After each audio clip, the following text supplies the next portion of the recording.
Volkswagen holds an all-hand-on-deck meeting, and Elon Musk shows up. It looks like there could be a rocky road ahead for Volkswagen. Of course, you remember the emissions scandal? In light of that scandal, Volkswagen made some pledges, in part to avoid some more serious fines, that they were going to lead an EV push. And there's no question that for the future of Volkswagen, it lies in electric vehicles, all part of the fight against climate change. But you know what? That transition is going to be very difficult. Let's take a look at the road ahead for Volkswagen. Fred Lambert joins us on the line, the editor-in-chief of Electrek. Fred, welcome back to the show. Hey, thanks for having me, Elias. So let's talk about this Volkswagen meeting. I read that they assembled like 200 managers from around the world at this meeting, and Herbert Diess, the CEO of Volkswagen, had a little bit of a surprise here, and that was Elon Musk at the meeting. But tell us the gist of what's come out of Volkswagen in the last week. Yeah, that was an interesting move. I mean, Diess appears to be amongst the legacy automakers. Among the executive behind the legacy automakers, he appears to be the most who has the best vision for electrification. He knows how fast it's coming, and he knows that the legacy automakers need to accelerate their deployment if they want to stay alive, really. And because you don't see that a lot. Like, can you imagine like the general of an army inviting the general of another army to talk to their troops and to rally them up?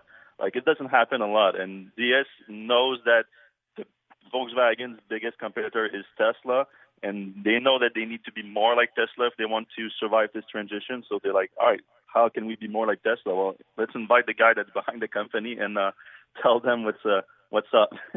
So I love your analogy there of like the general from competing armies showing up. So to the why of on Elon Musk's part, why did Elon Musk accept the invitation? Why do you think he said, okay, you know what, they're going to be our biggest competitor, but I'm still going to show up? Why?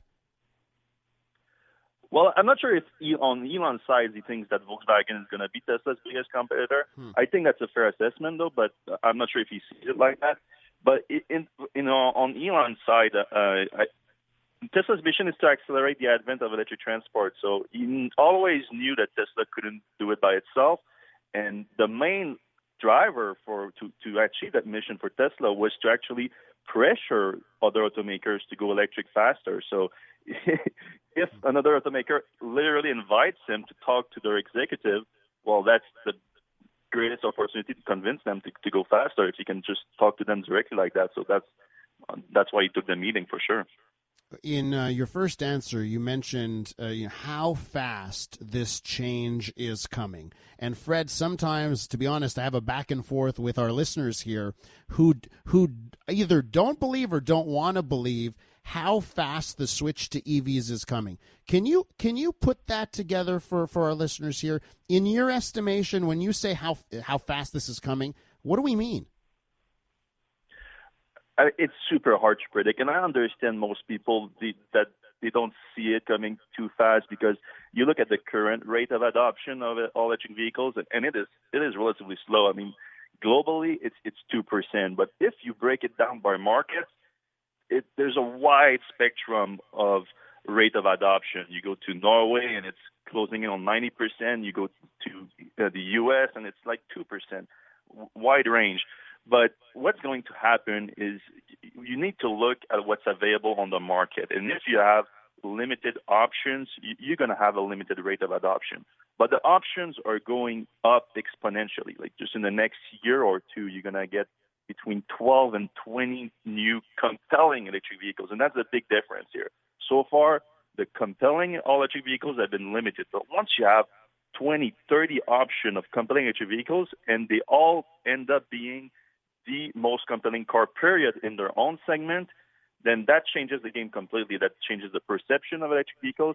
And once the perception of the average consumer changes, then the whole market changes, because you don't want to be the last guy to buy a gasoline-powered car.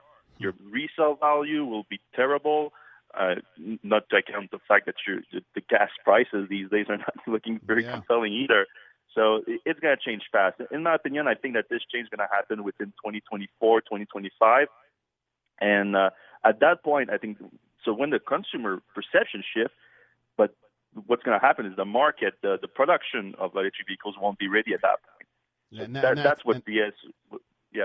No, and just to your point, Fred, when you say 2024, 2025 there, that's well ahead of all of these government-imposed deadlines of 30, 35, 40, right? We're with Fred Lambert, editor-in-chief of Electrek, fantastic EV and green energy site. Fred, let's move it along here and talk about Foxconn. This is a company out of China, and they've unveiled some electric vehicles. Tell our listeners who Foxconn is and why they may already know the company. Well, it's one of the biggest manufacturing companies in the world, really, mostly in consumer electronics. They're best known as being the manufacturer of the iPhone for Apple, but they manufacture everything under the sun, basically. But they mostly do it for other brands, so they rarely manufacture things under their own brands. But they see the shift to electric vehicles, and they want to get involved. And so far, they've mostly been involved in terms of, again, manufacturing for other brands. We've heard of deals with Fisker. We heard of deal with Lordstown. And with Apple itself, apparently it's within the discussions right now, because Apple is apparently making its own car. So that project has been kind of all over the place, and we don't really know what's happening there. Mm-hmm. But they recently made some deal to purchase some factories in the U.S. They already have, in Taiwan, where they're based, they already have a giant factory where they plan to build electric vehicles. And this week what they did is they unveiled 3 new vehicles, an electric bus, an electric sedan, and an electric SUV crossover under their own brand that they call Foxtron. But it's not exactly clear at this point if they want to bring those vehicles to market, really, or if it's more of a showcase of their electric vehicle capabilities, manufacturing capabilities, to produce for those other brands as we just discussed. Let's talk a bit more about China and the Chinese market for EVs. And in your opinion, Fred, how important will Chinese EV companies be for the future of EV sales, even here in North America? I'm hearing names like XPeng and NIO. Now you mentioned Foxconn and Foxtron, their effort there. How important is China and Chinese manufacturers to EVs in the future? Well, the Chinese market itself is the largest auto market and the largest electric vehicle market in the world. So you have a lot of automakers there that they just do domestic sales. They just sell locally for that market, and that's good enough. The market is so big there that you can do that. Now you just mentioned XPeng and NIO, which are companies that have global ambitions, and it helps if you have a local market that's extremely strong. You develop your manufacturing skills there. You can achieve scale in China alone, and then decide to expand. But right now, the Chinese market is booming for electric vehicles. It's taking over fast.